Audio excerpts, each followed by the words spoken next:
Une fois de plus, avant tous les enfants, a organisé 2 beaux camps d'hiver. Et cette fois-ci, en collaboration avec la Fédération de soccer du Québec. Oui, ça nous a permis d'organiser une pleine journée de formation sur le bien-être du sport et du soccer. On est à Saint-Alphonse de Rodriguez. On organise un beau camp d'hiver pour les enfants. Puis aujourd'hui, c'est la formation du soccer avec la Fédération de soccer du Québec, dont M. Éric Leroy, le directeur technique, sera avec nous ici aujourd'hui. Qu'est-ce que vous pensez que ça apporte à ces enfants-là, ce camp?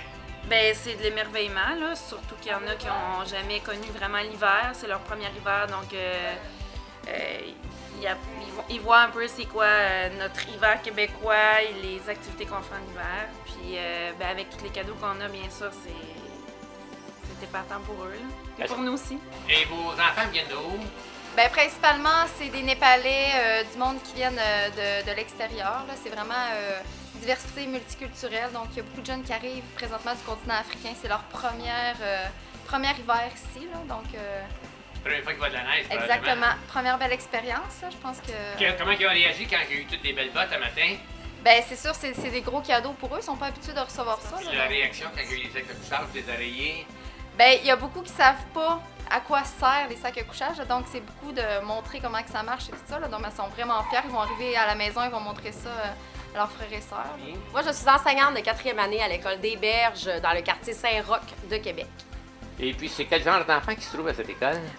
Nous, on a vraiment une école très multiculturelle. Donc, évidemment, on est en milieu défavorisé dans Québec.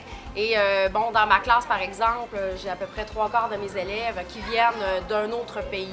Bon, le Népal, il y en a continent africain.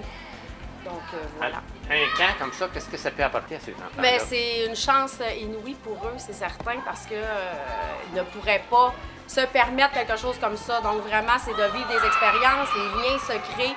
Puis je pense qu'en même temps, ça peut peut-être apporter un peu d'espoir. Hein? Il y a des belles choses qui peuvent se passer. Donc, c'est vraiment une grande chance pour eux de vivre une expérience comme ça. Autrement dit, qu'il y a de la lueur au bout du tunnel. Oui, tout à fait, exactement.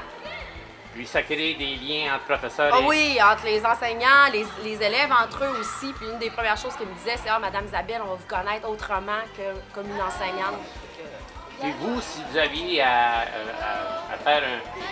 décrire l'événement en 2 mots, ça serait? En 2 mots, je dirais générosité et magie.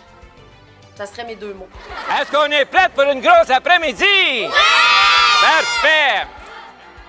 J'aimerais par le fait même remercier énormément Éric Leroy, Elder Duarte et Valmy Ouellet et toute l'équipe de la Fédération de soccer du Québec pour les ateliers de formation qui ont permis aux jeunes de découvrir, d'aimer et de comprendre le soccer de base. Et le tout a eu lieu au complexe de soccer Onco de Charny, un vrai terrain professionnel. Et par le fait même, les enfants ont eu des informations vitales qui les aideront à faire face aux défis de la vie. Exemple, l'importance d'une bonne nutrition. Pourquoi le sport? Pourquoi le respect? L'importance de dire non à l'intimidation et quoi faire s'il y avait de l'intimidation. Mais en plus, l'importance de s'accrocher à l'école. Chacun de ces enfants a reçu un beau ballon de soccer, un sac de couchage, un oreiller, de très bonnes bottes d'hiver, mitaines, tucs, cache-cou, lampe de poche, serviettes, des barbouillettes et plus encore.